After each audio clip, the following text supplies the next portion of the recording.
ये उपाय उन लोगों के लिए है जिनको अपनी जॉब में एक हाईएस्ट पोजीशन लेनी है, जिनका सपना उनको बचपन से ही था कि जब मैं जॉब करूं तो इस पोजीशन पर आऊं, लेकिन वो पोजीशन पाने में उनको सालों लग रहे हैं। मेहनत करते करते, एड़ियां घिसते घिसते शायद कई साल लग जाएंगे वो पोजीशन पाने के लिए।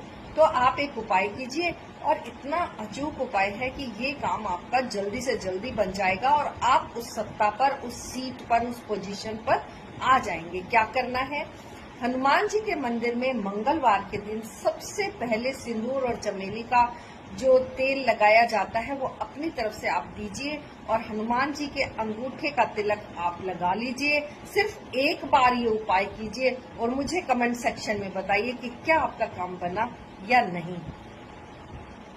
जरूर बनेगा। उसके बाद गुड़ और चने का प्रसाद आपने वितरित करना है और आपका भाग्य उदय होने से